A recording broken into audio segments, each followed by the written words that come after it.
Very good evening बच्चों या good morning, सत श्री अकाल, नमस्कार। आपका अनुराग सिंह आपके फेवरेट चैनल गुरु में। तो आज हम पढ़ने जा रहे हैं हाइब्रिडाइजेशन। हाइब्रिडाइजेशन क्या होता है, उसकी नीड क्या है, वो चीजें हमें जानना ज़्यादा जरूरी है। फिर उसके बाद हमें ये पता होना चाहिए कि भाई साहब इसका यूज क्या है। है ना, आज हम पढ़ेंगे हाइब्रिडाइजेशन। तो स्टार्ट करते हैं हाइब्रिडाइजेशन।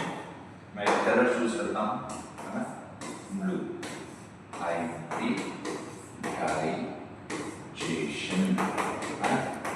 हाइब्रिडाइजेशन क्या होता है ना, ठीक है। तो अगर आप, ठीक है, हाइब्रिडाइजेशन होता क्या है ना, तो इसको समझने के लिए अगर मैं एक बॉन्ड बना दूं, मान लीजिए मैंने बोला सी एच, ये हो गया। आपको पता है इसको हम क्या बोलते हैं, CH4 है, ये किसका फॉर्मूला है, CH4। जनरली CH4 को हम क्या बोलते हैं, हम बोलते हैं मीथेन गैस। क्या बोलते हैं, मीथेन गैस। और साथ ही साथ इसका दूसरा नाम भी है और बायोगैस, या फिर कई लोग इसको गोबर गैस भी बोलते हैं, क्योंकि ये गाय के गोबर में होता है। ठीक है, गोबर गैस, है ना, ठीक है, समझ रहे होंगे। तो इसका ये तो नाम हो गया, लेकिन हम इस गोबर में क्यों जा रहे हैं, सॉरी, हम इस गैस के बारे में क्यों जा रहे हैं, हम इस गैस के बारे में क्यों पढ़ रहे हैं। इस गैस का नाम है मीथेन गैस। और यहाँ पे एक्चुअली में होता क्या है कि हमने कई सारे कॉन्सेप्ट पढ़ रखे हैं बच्चों, है ना। जैसे हमने पढ़ रखा है केमिकल बॉन्डिंग में VBT, सुना होगा आप लोगों ने नाम, है ना। इसको बोलते हैं, क्या बोलते हैं इसको, इसको बोलते हैं वैलेंस बॉन्ड थ्योरी। क्या बोलते हैं, वैलेंस बॉन्ड थ्योरी, जो कि कुछ चीजें तो एक्सप्लेन की और कुछ चीजें एक्सप्लेन नहीं कर पाई, है ना। जैसे कि यहाँ पे जो हमें ये बॉन्ड दिखाई दे रहे हैं, ये बॉन्ड, है ना, इस बॉन्ड की लेंथ यहाँ पे इक्वल क्यों है ना। इस बॉन्ड की जो लेंथ है ये चारों में इक्वल क्यों है, ये बात VBT नहीं बता पाई, है ना। तो जब VBT नहीं बता पाई, है ना, और एक और थ्योरी होती है, आपको पता होगा, MOT, क्या बोलते हैं इसको, MOT, है ना, या फिर आप याद करने की कोशिश सकते हो AMOT, है ना, समझ रहे हो। इसका मतलब molecular orbital theory, molecular orbital theory, है ना। ये भी क्या नहीं बता पाया, ये भी ये नहीं बता पाया कि भाई साहब ये बॉन्ड लेंथ जो है, बॉन्ड लेंथ, ये क्या है, ये बॉन्ड है, बॉन्ड है, और ये जो इनके बीच की जो दूरी है, इसको क्या बोलना है, बॉन्ड लेंथ बोलना है। ये इक्वल क्यों है, ये इक्वल क्यों है। तो इस चीज का, है ना, डिस्क्रिप्शन या इस चीज के बारे में बताया किसने, हाइब्रिडाइजेशन ने। किसने बताया, हाइब्रिडाइजेशन ने। अब हाइब्रिडाइजेशन कैसे बताया, ये बात को कैसे हम ये बात को समझे कि हाइब्रिडाइजेशन क्या होता है, बॉन्ड लेंथ की इक्वल क्यों होती है, तो ये सारी चीजें हम समझेंगे हाइब्रिडाइजेशन के थ्रू। तो एक पार्ट हमको ये बात समझ में आया कि ये जो बॉन्ड लेंथ इक्वल होती है, ये इक्वल क्यों होती है, ये होता है जस्ट बिकॉज ऑफ हाइब्रिडाइजेशन। अब हाइब्रिडाइजेशन क्या है, बहुत सिंपल सा, बहुत इजी टॉपिक है, आप लोग को एकदम मजा आ जाएगा। क्या है, मजा। तो हम लेने चलते हैं मजा, ठीक है, टॉपिक को समझते हुए, ठीक है, सिर्फ मजे नहीं लेंगे, पढ़ाई भी लेंगे साथ में, है ना। तो मैं क्या करता हूँ, इस टॉपिक को थोड़ा सा ऐसे ऊपर कर देता हूँ, है ना, और हम इसके बारे में थोड़ा सा समझते हैं कि हाइब्रिडाइजेशन में होता क्या है। हाइब्रिडाइजेशन में क्या होता है, ये हम देखते हैं हाइब्रिडाइजेशन एक्चुअली होता क्या है। हाँ, इसमें कुछ पॉइंट्स लिख देते हैं हम, कि जैसे पहला, first point, it is a mixture of orbitals.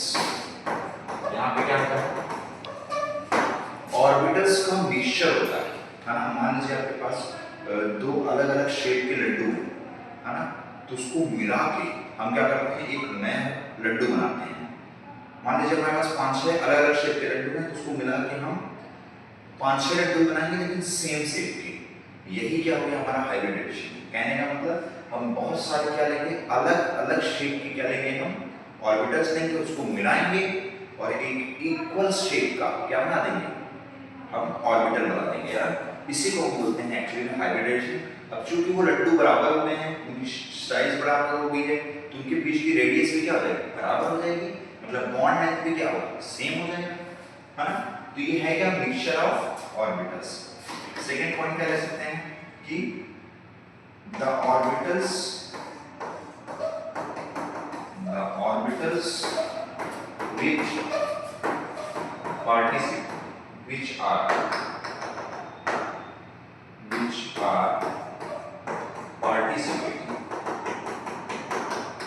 which are participating in hybridization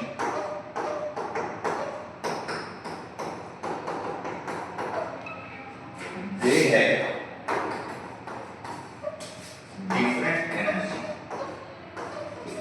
have different energy. Orbitals की एनर्जी, इसमें जो पार्टिसिपेट कर रहे हैं उनकी एनर्जी क्या होगी, डिफरेंट होगी, ठीक है। ये एक दूसरा पॉइंट हो गया। थर्ड पॉइंट क्या हो जाएगा वो देख लेते हैं। थर्ड पॉइंट कि द नंबर ऑफ ऑर्बिटल्स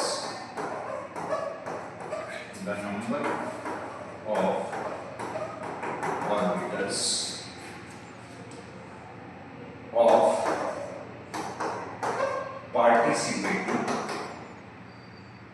और participating, the number of orbitals which are लिखेंगे यहाँ पे, ठीक है, of participating, that is also okay, is equal to the number of new orbitals, ठीक है। अब इसमें ये जो पॉइंट्स मैं आपको समझा देता हूँ, very simple points like this. पहला, ये मिक्सचर है, हाइब्रिडाइजेशन है क्या, मिक्सचर है किसका, ऑर्बिटल्स का, इसको हम अंडरलाइन करेंगे। सेकंड क्या हो रहा है, the orbitals which are participating in hybridisation they है ना, कि जो पार्टिसिपेटिंग ऑर्बिटल्स है ना, वो क्या है, उनकी एनर्जी कैसी है, उनकी एनर्जी डिफरेंट है। उनकी एनर्जी क्या है, डिफरेंट, किसकी, ऑर्बिटल्स की। क्या, जो पार्टिसिपेटिंग ऑर्बिटल्स हैं उनका क्या है, डिफरेंट एनर्जी, क्या है, डिफरेंट एनर्जी है, ठीक है। नेक्स्ट क्या है, the number of orbitals of participating is equal to the number of new orbitals, मतलब जितने नंबर्स हैं ऑर्बिटल्स के, है ना, जो क्या कर रहे हैं, पार्टिसिपेट कर रहे हैं, क्या कर रहे हैं, पार्टिसिपेट कर रहे हैं, वो इक्वल होंगे जो नए आपके ऑर्बिटल्स बनेंगे, है ना।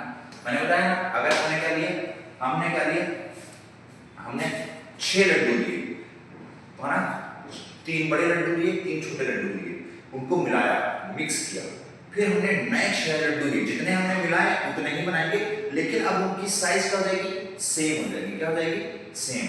अगर साइज सेम हो जाएगा, तो उनके बीच अगर डिस्टेंस जो होगी रेडियस से, तो क्या होगी, उनके न्यूक्लियस सेम होगी, है ना। यही है हाइब्रिडाइजेशन। तो उनकी बॉन्ड लेंथ क्या हो जाएगी, सेम हो जाएगी। सोचने वाली बात है ना। तो इसको हम थोड़ा सा समझते हैं और ठीक है। अब मैं आपको एक एग्जांपल से समझाता हूँ ना, ठीक है। जैसे हमने लिया था मीथेन CH4, अब इसमें एक चीज होती है क्या, ये तो 3 पॉइंट हो गए। आपको पता चला कि डिफरेंट एनर्जी के एटम्स आपस में मिलेंगे ऑर्बिटल्स, और वो क्या करेंगे, एक नया ऑर्बिटल बनाएंगे, और वो जो अलग अलग ऑर्बिटल्स मिलके नए ऑर्बिटल्स बनाते हैं, जितने पार्टिसिपेट करेंगे उतने ही बनेंगे, हाँ। और हाइब्रिडाइजेशन है क्या, मिक्सचर ऑफ ऑर्बिटल्स है। क्या है, मिक्सचर ऑफ ऑर्बिटल्स।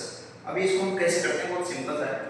जैसे मान लीजिए हमने CH4 लिया, मान लीजिए कि हमने लिया ये CH4, अब इसमें जो कार्बन है ना, अगर आप देखेंगे तो इसको हम बोलते हैं क्या, सेंट्रल मेटल एटम। क्या बोलते हैं?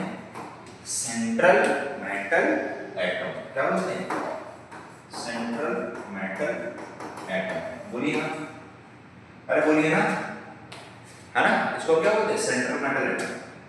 अब चूंकि ये सेंट्रल मेटल अगर एटम है, सर हमको कैसे पता चलेगा ये सेंट्रल मेटल एटम है? बहुत सिंपल, दो चीज देखना है। क्या देखना है कि भाई साहब क्या होना चाहिए? सर हमको बता दो ना। देखो कार्बन जो है ना, कार्बन इसमें देखो हाइड्रोजन कितने हैं? 4, कार्बन कितने हैं? 1। तो नंबर में कौन ज्यादा है भाई साहब? कार्बन ज्यादा है। अरे बोलो ना, हाँ सर बोल ही देते हैं, नहीं आप घूमतेंगे नहीं, हम अपने बच्चों को नहीं मारते। कार्बन और हाइड्रोजन में किसका नंबर ज्यादा है? हाइड्रोजन का। तो उसको नहीं देंगे, जिसका नंबर कम है। तो क्या बोलेंगे? द नंबर शुड बी, ये किसके लिए?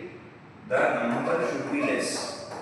सेंट्रल मेटल एटम पहचानने के लिए the number should be less, should be less. क्या होना चाहिए? नंबर कम होना चाहिए। कार्बन नंबर में कम है, हाइड्रोजन ज्यादा है, तो कौन होगा सेंट्रल मेटल एटम? कार्बन होगा। सेकंड पहचानने का तरीका क्या? इलेक्ट्रोनेगेटिविटी, डेल्टा EN, मतलब इलेक्ट्रोनेगेटिव डिफरेंस।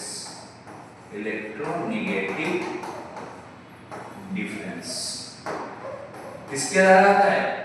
कार्बन हाइड्रोजन किसका ज्यादा है? इलेक्ट्रोनेगेटिविटी कार्बन की ज्यादा होती है, इसलिए ये सेंट्रल मेटल एटम है। ठीक है, अब पहचान लोगे ना? Very good. अब आप पहचान में जाओगे, बहुत सिंपल सा है ना। दो चीज चेक करनी है भाई साहब, एक तो नंबर में कम हो, दूसरा इलेक्ट्रोनेगेटिविटी ज्यादा। किसकी? जो सेंट्रल मेटल एटम है। ठीक, अब जब सेंट्रल मेटल एटम है, सर हम इसका क्या करें? सेंट्रल मेटल एटम, अरे बहुत सिंपल सा है, ऐसे कर लेंगे हम। अब हम लिखेंगे कार्बन। अब कार्बन का आपका एटॉमिक नंबर क्या होता है? 6। कार्बन का एटॉमिक नंबर कितना होता है? अरे बोलो ना, 6 होता है कि नहीं होता है? हाँ सर होता है। Atomic mass 12। एटॉमिक मास को ऊपर रखते हैं, एटॉमिक नंबर को नीचे रखते हैं, तो आपको पता है ना? अब हम देखते हैं इसका इलेक्ट्रॉनिक कॉन्फ़िगरेशन देखेंगे। तो पहले कितना है इसका? 6 है, तो पहले वाले में 2 करते हैं, फिल करते हैं, फिर जो बचता है उसको नेक्स्ट वन में फिल करेंगे। कितना? 4। अब आप पावर रूल के अकॉर्डिंग, कौन सा रूल के अकॉर्डिंग? आप पावर रूल। AR का मतलब AR रहमान नहीं है, यहाँ पे ऑफ बाउ रूल है। क्या है? ऑफ बाउ रूल। हाँ सर हमको पता है, ज्यादा ज्ञान मत जाए। 1s2 है ना, 2s2 2p2। आप अगर देखेंगे तो ये टोटल कितना हो रहा है? 6 हो रहा है वहाँ, है ना? इतना ही तो होता है। टोटल कितना आना चाहिए? 6 आना चाहिए। ये क्या है? फर्स्ट ऑर्बिट, है ना? और ये क्या है? Second orbit. कौन सा ऑर्बिट? Second orbit. सर ये ऑर्बिट क्या होते हैं सर? ऑर्बिट कुछ नहीं है, न्यूक्लियस के था ना, साइड साइड में जो सर्कुलर पाथ होता है जिसमें इलेक्ट्रॉन ज़ूम ज़ूम ज़ूम करके घूम रहे होते हैं, है ना? वो क्या होता है? ऑर्बिट होता है ना? तो पहले में कितने इलेक्ट्रॉन घूम रहे हैं? 2। सेकंड में कितने घूम रहे हैं? 4। तो अब इसको अगर आप देखोगे, आपको पता है कार्बन यहाँ पे कितने बॉन्ड बना रहा था? सर कार्बन यहाँ पे 4 बॉन्ड बना रहा है। अब हमको पता है कि कोई भी एटम जितने इलेक्ट्रॉन उसके पास अनपेड होते हैं वो उतने ही बॉन्ड बनाता है। अगर हम इसको ध्यान से देखें, कैसे देखें? ध्यान से। सर वही तो नहीं होता है, ध्यान ही तो नहीं होता है, हमारा ध्यान सुषमा की तरफ ज्यादा होता है। हाँ भाई साहब, 2s, इसको हमने लिखा 2s है। 2s में 2 इलेक्ट्रॉन 2 फिल करिए अपोजिट, है ना, स्ट्रिंग में। अब ये क्या है? p है। p में हम कितने फिल करेंगे? p में हम 2 फिल करेंगे। अरे बोलो ना, सही बात है। अब चूंकि इसके पास कितने हैं? अनपेड इलेक्ट्रॉन 2 हैं। कितने हैं? 2। तो ये कितने बॉन्ड बनाएगा? 2। लेकिन यहाँ पे कार्बन कितने बॉन्ड बना रहा है? 4। तो इसका मतलब जरूर हमको इसको क्या करना पड़ेगा? अनपेयर्ड करना पड़ेगा। अनपेयर्ड कराने के लिए हमको इसको क्या करना पड़ेगा? एनर्जी देनी पड़ेगी। क्या देनी पड़ेगी? एनर्जी देनी पड़ेगी। एनर्जी देते हैं हम। अभी जो इस स्टेट में ये अभी है, इसको हम बोलते हैं ग्राउंड स्टेट। क्या बोलते हैं? Ground state. सर हमको तो बस ग्राउंड पता है जहाँ पे जाके हम क्रिकेट खेलते हैं। अरे नहीं भाई साहब, ये स्टेट। अब इसको हम क्या देंगे? एनर्जी। मान लीजिए आपको मैं गर्म तवे में बैठा दूँ, आप बैठने से पहले उछल जाओगे। क्यों? क्योंकि आपके पर्टिकुलर एक रीजन में एनर्जी लगेगी, तो आप उछलोगे। वैसे इसको हम देंगे एनर्जी, इसको देंगे हम एनर्जी। क्या देंगे? एनर्जी। तो क्या करेंगे? इलेक्ट्रॉन धुप करके यहाँ पे जंप करेगा। कैसे? धुप करके। अब जब ये धुप करके भाई साहब इधर आएगा, अब ये कैसा दिखेगा? सर अब ये चारों अनपेयर्ड हो गए। सही बात है। अब ये क्या कर सकता है? बॉन्ड बनाने में पार्टिसिपेट कर सकता है। अब क्या होगा? ये जो हाइड्रोजन यहाँ पे जाके सेट हो जाएंगे, बॉन्ड बनाएंगे। क्या करेंगे? हाइड्रोजन कैसा है? आवारा है। कौन? हाइड्रोजन। और हाइड्रोजन का एटॉमिक मास कितने इलेक्ट्रॉन? 1। ऐसे कितने हाइड्रोजन आए यहाँ पे?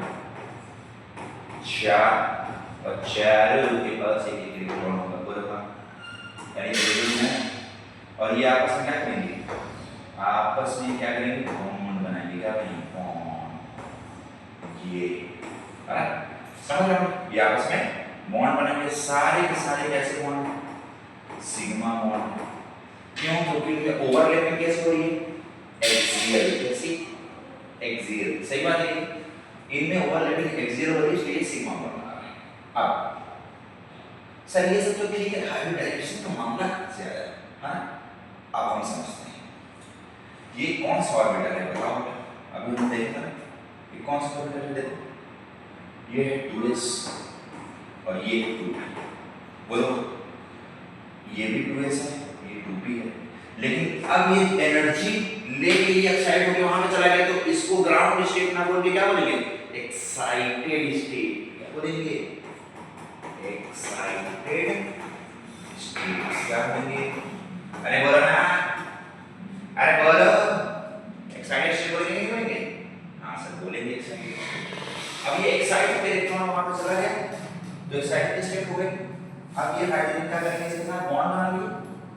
अब कितने ऑर्बिटल्स पार्टिसिपेट कर रहे हैं इस हाइब्रिडाइजेशन या बॉन्ड बनाने में? s का 1 और p के 3।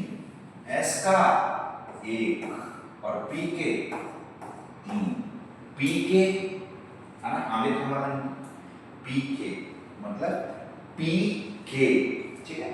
तो ये s का 1 ऑर्बिटल और p के 3 ऑर्बिटल आपस में मिक्स होंगे। आपको पता है s का जो शेप होता है वो कैसे होती है? इसके s का ऑर्बिटल से ऐसे होती है। कैसी? स्फेरिकल। पढ़ा होगा आपने। कैसे होती है? स्फेरिकल। p की कैसे होती है? डंबल से। इसको क्या बोलते हैं? डंबल। जो जाके जिम में मारते हैं ना, वही वैसा ही होता है। सर हम भी जाते हैं जिम, क्योंकि सुषमा बहुत ध्यान देती है हमारी तरफ। हाँ, तो ये डंबल और स्फेरिकल आपस में मिक्स हो जाएंगे और ये मिक्स होके एक हाइब्रिड बनाएंगे, हाइब्रिड ऑर्बिटल। और मिक्स होने के बाद इसको मिक्स करोगे आप तो कैसे दिखेगा? ये थोड़ा सा मैं मिक्स करने की कोशिश करता हूँ।